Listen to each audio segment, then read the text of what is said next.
बहुत ही नौजवान साथियों का खैर मंजन करता हूं, स्वागत करता हूं और इस आयोजन के लिए जिन साथियों ने मेहनत की उनको धन्यवाद देता हूं और आभार व्यक्त करता हूं।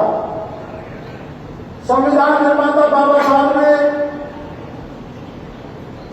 एक नारा दिया था, शिक्षित बनो, संगठित रहो और संघर्ष करो। बाबा साहब और मान्यवर साहब के मिशन को ऊंचाइयों पर ले जाने वाले, उनके मिशन को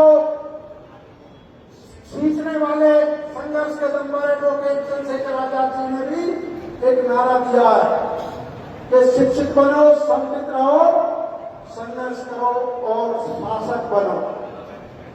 जब तक आप शासक नहीं बनोगे तब तक बहुजन समाज का भला होने वाला नहीं है, क्योंकि किसी कवि ने कहा है कि बुलबुल के पैरों में बाज नहीं होते, कि बुलबुल के पैरों में बाज नहीं होते और बुज़दिल और कमजोरों के ताज नहीं होते, और जिनको पड़ जाती है झुककर चलने की आदत, साथियों उनके सर पर ताज नहीं होते, उनके सर पर ताज नहीं होते। इसलिए आपको संगठित होना पड़ेगा, आपको संघर्ष करना पड़ेगा, आपको शासक बनना पड़ेगा। और भाई चंद्रशेखर आजाद जी के नेतृत्व में 2027 में बहुजन समाज को शासक बनाना पड़ेगा, क्योंकि केंद्र और प्रदेश में उस हिटलरशाही और तानाशाही भाजपा की सरकार है, जो अडानी अंबानी की सरकार है, जो झूठों वाली सरकार है, जिन्होंने 2 करोड़ हर वर्ष नौकरी देने का वादा किया था, जिन्होंने काला धन वापस लाने का वादा किया था, जिन्होंने काला धन के साथ 100 स्मार्ट सिटी बनाने का वादा किया था, मेक इन इंडिया बनाने का वादा किया था, जिन्होंने पूरे देशवासियों को अच्छे दिन दिखाने का सपना दिखाया था कि अच्छे दिन आएंगे, वो भारतीय जनता पार्टी की सरकार है जो कोरोना में फेल रही, जो डीजल और पेट्रोल की कीमतें रोकने में फेल रही, जो महंगाई रोकने में फेल रही,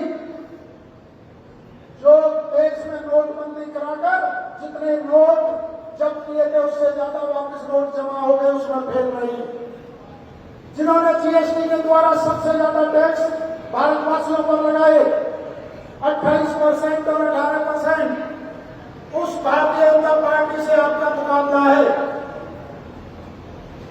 जिसका घोषणा पत्र है कि फूट डालो और राज करो, हिंदू मुस्लिम करो, कब्रिस्तान शमशान करो, न शिक्षा से मतलब है, न स्वास्थ्य से मतलब है, न रोजगार से मतलब है, न किसानों से मतलब है, न गरीबों से मतलब है, न मजदूरों से मतलब है, न दलितों से मतलब है, न मुसलमानों से मतलब है, न पिछड़ों से मतलब है, जो आए दिन हिंदू मुस्लिम का काम करती है, बॉडी स्पीकर की राजनीति करती है, और जिसकी मीडिया भी उसी की तरह है, जिसे क्या कहा जाता है, गोदी मीडिया।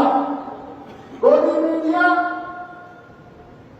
के लिए देश के मुद्दे क्या है कि मेलोडी की चॉकलेटी जो है, गोदी मीडिया कहती है कि मुस्कान के जेल में पुत्र ने जन्म दिया। गोदी मीडिया के लिए मुद्दे अहम हैं देश की जनता से ज्यादा कि मोदी जी आम काट कर खाते हैं कि आम चूस कर खाते हैं। वो गोदी मीडिया जिसे युवाओं की बात करनी चाहिए, पेपर लीक पे बात करनी चाहिए, देश के किसानों पे बात करनी चाहिए, गरीबों पे बात करनी चाहिए, वो गोदी मीडिया कहती है कि सीमा हैदर के 6ठी संतान हुई है। ये उनके मुख्य चैनलों की खबर है। और दूसरी तरफ देश के गृह मंत्री जी का बेटा वो 20T20 मैच खेल रहा है, जबकि उसने कभी बल्ला नहीं पकड़ा। दूसरे नितिन गडकरी जी का बेटा जिसमें पेट्रोलियम मंत्रालय भी नहीं है राव साहब, वो E20 खेल रहा है, आपकी गाड़ियों को इधर उधर मिला के खराब करने का काम कर रहे हैं। और के अंदर 420 करके सत्ता में आए हैं, लोगों को बहका के सत्ता में आए हैं, पिछड़ों को सत्ता में बहका कर लेके आए हैं। वो राम मंदिर को भी नहीं छोड़ रहे, उसके चढ़ावे को भी नहीं छोड़ रहे। जब ये राम के सगे नहीं जिनके नाम पर सत्ता में आए तो इसके लिए गरीब, किसान, मजदूर और बहुजन समाज इसके सामने क्या पेशता है। वो भारतीय जनता पार्टी की सरकार उत्तर प्रदेश के अंदर दलितों पर अपराध होने में नंबर 1 है। विश्व बैंक से कर्जा लेने में भारत को नंबर 1 बना दिया राव साहब। वो भारतीय जनता पार्टी की सरकार जिसकी कथनी करनी में अंतर है, जो बिटियाओं पर, बच्चों पर लाठीचार्ज करते हैं, जिन पर पेपर लीक आज तक रुका नहीं, जिन्हों पर देश की सीमाओं पर आतंकवादियों की घुसपैठ आज तक नहीं रुकी। सबसे ज्यादा यदि हमले भारत पर आतंकवादियों के हुए हैं तो भारतीय जनता पार्टी की सरकार के समय पे हुए। चाहे कारगिल का मामला हो, चाहे पहलगाम का मामला हो, चाहे अक्षरधाम का मामला हो, चाहे पुलवामा का मामला हो, चाहे दिल्ली का लाल किले का बम विस्फोट का मामला हो। जो 56 इंच का सीना की बात करते थे, वो 56 इंच का सीना नहीं, वो विदेश नीति के मामले में भी दुनिया के सामने भारत को संसार करने का काम किया। उनकी विदेश नीति फेल है।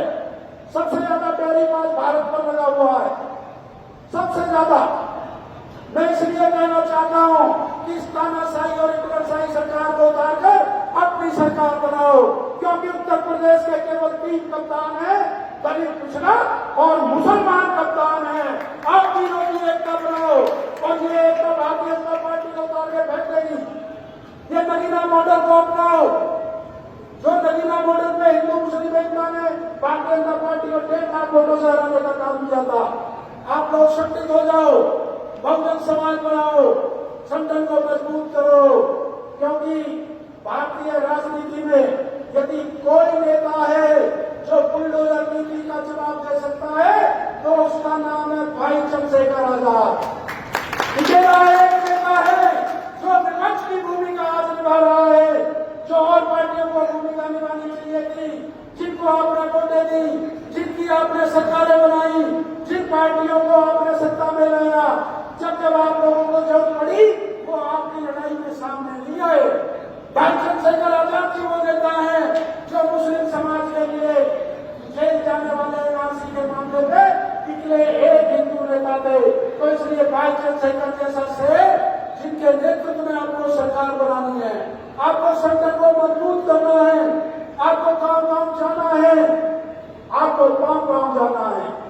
पुनः मैं आप लोगों से कहना चाहता हूं, यदि भारतीय जनता पार्टी को कोई रोक सकता है, आरएसएस की विचारधारा से कोई चट्टान टकरा सकती है, तो वो आजाद समाज पार्टी और भीम आर्मी के लोग हैं।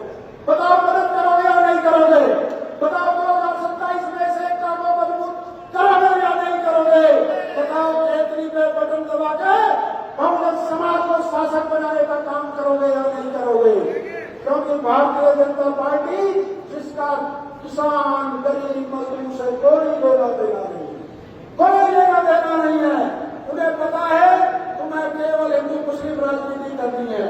अरे जो 10 सालों में जो 100 पेपर लीक हो गए, जो सरकार पेपर लीक को नहीं रोक पा रही है, जो लोग राम मंदिर में चोरी कर रहे हैं, वो आप लोगों का भला कैसे कर सकते हैं? इसलिए साथियों, संगठित हो जाओ। अभी 4 महीने बचे विधानसभा में। केतली के चुनाव चिन्ह पे हमारी पार्टी का प्रत्याशी कोई भी हो, हमारी पार्टी राष्ट्रीय अध्यक्ष जिसको यहाँ चुन के भेजे नकुल से, बताओ केतली पे मोहर लगाने का काम करोगे या नहीं करोगे? उसको जिता के विधानसभा भेजने का काम करोगे? हम आपकी पूरी लड़ाई मजबूती से लड़ेंगे, पूरी ताकत के साथ आपकी लड़ाई को लड़ेंगे। एक बात और कहना देना चाहता हूँ, ये भारतीय जनता पार्टी के लोग बिल्कुल अंग्रेजों जैसे हैं।